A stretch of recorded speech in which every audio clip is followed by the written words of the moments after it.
Welcome back to Mac Talks Football, and Real Madrid have won their game against Sevilla 4-2. The game ends at the Bernabeu, and they have gone onto the winter break on a high note, winning that important game. They are second at the table, just a point behind Atletico Madrid and a couple of points ahead of Barcelona, and having a game in hand. So let's go ahead and talk about this game. I mean, the moment this game started, you could just feel like there was something in the air at the ground. Like you just felt it, even though if you were not here, you just felt the confidence at the Bernabeu within the fans and within the players as well. And the way that Real Madrid started, you just knew that it felt like it was going to be their day, and they were brilliant throughout the game, especially in that first half. I think they were quite dominant. They barely gave Sevilla any chance, to get into the game. They started very quickly. They got on the ball. They started creating chances, getting on the ball more. The possession they had, the movement was really good today. You just felt it, and like within the first 10 minutes, they get the goal, and of course Kylian Mbappe from long range. What a goal from Mbappe! And I think it was sort of an icing on the cake. A lot of questions have been asked about Kylian Mbappe, and they still get asked because he has not really shown that. Shown the way that everybody would have thought that he would go ahead and play at Real Madrid. It has not really worked out for him. I still don't think that he has hit the heights that everybody expected him to. So for it was a perfect start for Real. It was a perfect start for Mbappe. They go ahead 1-0 up, and they really did not stop attacking, putting the pressure on Sevilla.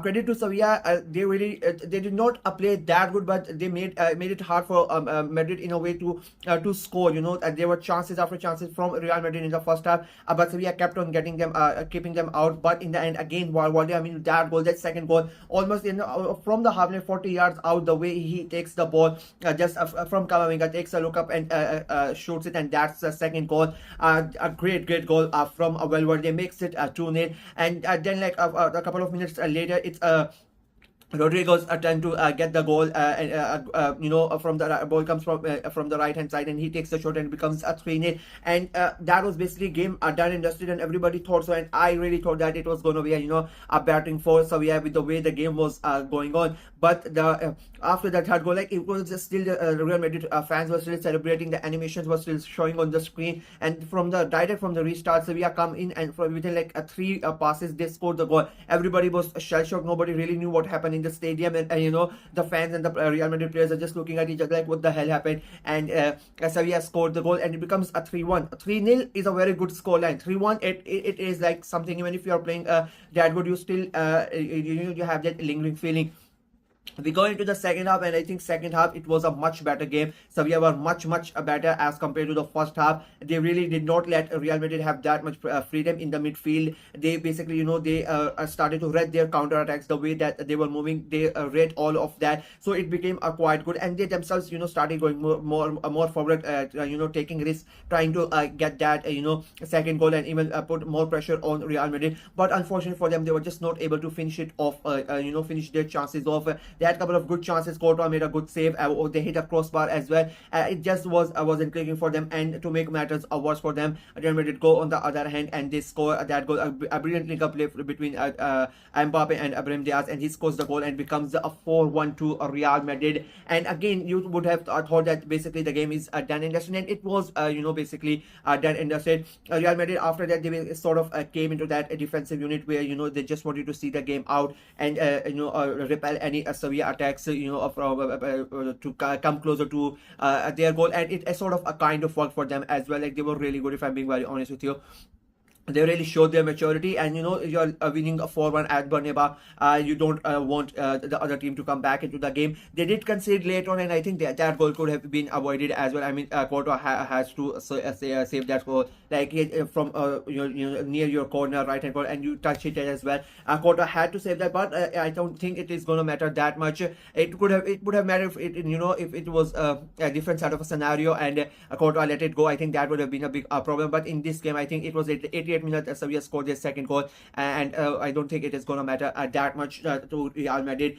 They win this game, a big win, huge win, because of what happened between Atletico Madrid and Barcelona. Real knew they had a great chance, get over Barcelona, and now they are second in the table. They are a point behind Atletico Madrid. Both of them have a game in hand over Barcelona, who are now third at the table. This is like the first week after a long time where Barcelona are not at the end of not at the top of the table at the end of the weekend. So this is quite surprising. Like after the El Clasico, I really did not think that was gonna happen. But I don't know what has happened at Barcelona. It is not looking really good for them. Like they.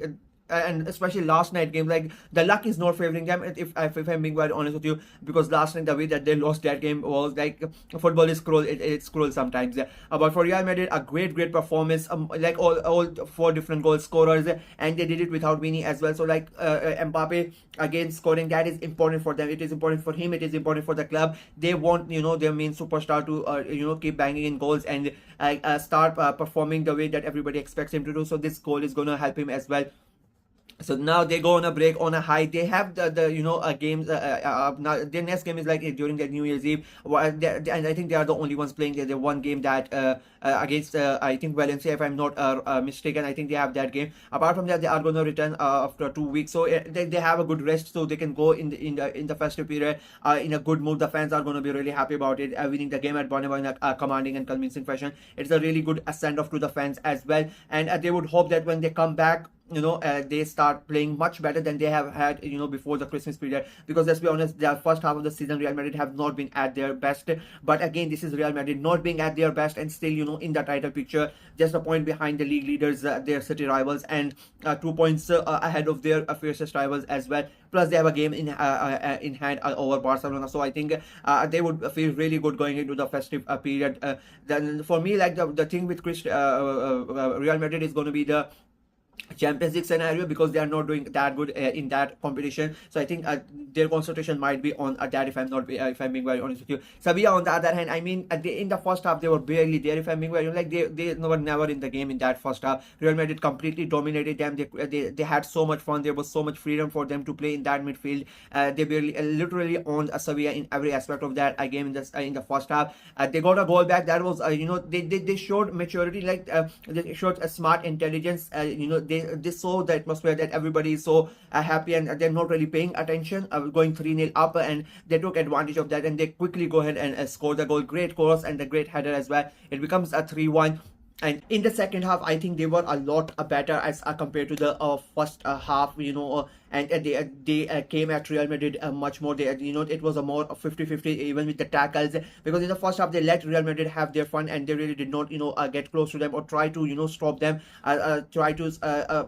stop them in any way. Like it was a really bad performance in that first half, but in the second half I think they were much better. They were more physical in the second half as well. I think, I don't know what the manager said during the halftime, but it really had an effect on the team. But unfortunately for them, in the end, they were, because I think that 3-0 going 3-1 down in the first half, that basically killed them off. It was really hard for them to come back from that, even though they tried really hard, and then giving that goal away, and going down 4-1, it became even harder for them. Overall, they are still in the bottom half of the table. I think they are still struggling. They might not, in my opinion, they are not still out of that relegation scrap. Even though they are like 12-13 in the table, I still think they are one of those teams that might be sucked into the relegation battle, but you never know. We'll see what happens after the winter break. But as of now, they are really struggling, and they would hope that there are some investments in the January transfer window that can help them stay up the table. So yeah, that's it from me in this video. Let me know what you guys thought of the game, what you guys thought of Real Madrid's performance, what you guys think about the title race as a whole. Who do you think is the favorite going into the winter break, and who do you think is going to be the champion? Let me know in the comment section below. Like the video, share it as well, click on the notification bell, and of course subscribe to the channel. We are trying to get to 400 subscribers before the end of this year, so please go ahead and subscribe and help the channel out. Until next time, bye bye.